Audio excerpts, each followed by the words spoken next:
Hey guys, it's Renee. Welcome to Search for the Weekend. Today we're going to be making some mango cupcakes, which are pretty easy to make. They are super yummy and they are so refreshing for the summer.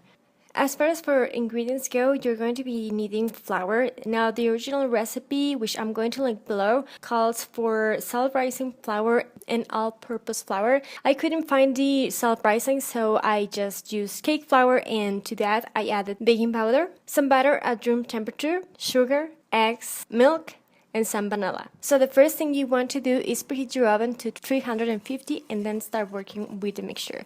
So first we're going to mix the flour with the baking powder, and we're going to stir it and then sift it. And then we're going to set that aside. And then on the mixer, we're going to be mixing first the eggs for about 5 minutes until they are really creamy and fluffy. They should turn kind of a light yellow. And then to that, we're going to be adding the sugar. This is going to be looking like a sand or something like that. We're going to be adding next the eggs, one at a time, beating after each egg is added. In a separate plate, we're going to be mixing the vanilla and the milk. So what you want to do is, to the mixture on your mixing bowl, you're going to add a bit of the flour mixture goes in your mixing bowl. You're going to add kind of 1/3 of the milk that you have on your plate, on the milk. Then you're going to stir that, but don't mix it too long because it's going to be a really dense cupcake, and we don't want that. We want it to be really fluffy and really light. And then we're going to put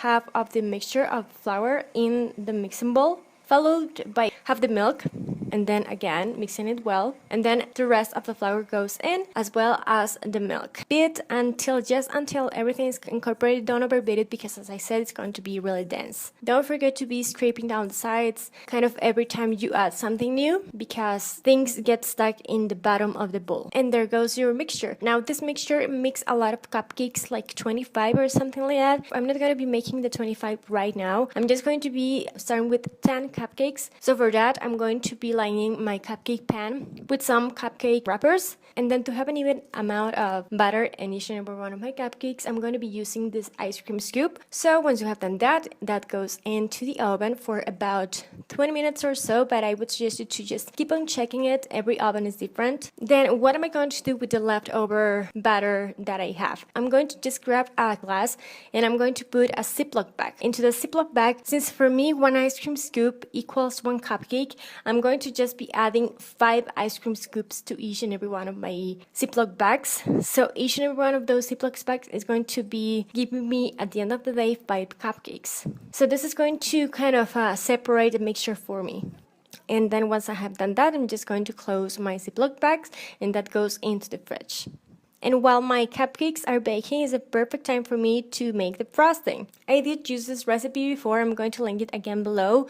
But it's pretty simple. Just cream cheese at room temperature, powdered sugar, which is like icing sugar or confectioner sugar, vanilla, heavy whipping cream. Measurements are going to be on my blog. You're going to start by creaming your cream cheese, but just don't over mix it, because I did that, and you're going to be seeing at the end that the mixture is kind of too loose. My frosting is too loose, so I had to put it on the freezer for like 10 minutes to just make it harden. So I guess the key was that my cream cheese was a bit too soft at the beginning. I just let it too long at room temperature, and then I overbeat it.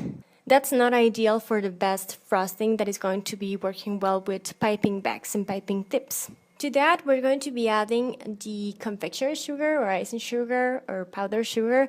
How do you call it? Let me know. I was, by the way, at medium speed, which in my mixer is like a speed number 4, just so you know. And I was working with the paddle attachment. And then I'm going to be switching to my whisk attachment in here. And I'm going to add my heavy whipping cream. And then just beat it until everything is just like, fluffy. And I've done this, as I said before, this recipe, and worked better for me because of the cream cheese, essentially. And here I'm just showing you how I store my frosting when it's just loose. That a Tupperware goes into the fridge for as long as it takes for it to be firm. And once your cupcakes are baked and cooled, and make sure they are cooled, because if not, frosting is going to be melting. I'm just going to go and add some frosting. What I'm doing here is putting the frosting like in the middle part on the top of the cupcake, and then grabbing my spatula and then just dragging the excess towards the edges of the cupcake so I can have like a smooth top. And then we're going to be taking the mango. But anyways, I'm just going to start by peeling it. And then I'm just going to cut the mango. And then I'm going to just chop them into pieces that I can put on my cupcake. Once my mangoes are ready for me to place them on the top, I'm just going to go and grab a piping tip number 1M from Wilton and a piping bag. And I'm going to be just swirling around the cupcake, kind of making a wall in there. And then I'm going to just place my mangoes being held with my spoon. They are delicious. They are super, super yummy. If you don't have access to mango, you can always use the fruit that you have access to. Thank you so much for watching. Don't forget to tune in next weekend for the next desserts for the weekend. If you liked it, don't forget to give me a thumbs up and subscribe to my channel for more stuff. If you recreate this yummy dessert, don't forget to send me your recreations to Twitter and Instagram. I would love to see those. Thank you so much for your time watching and give it a try, guys. Bye.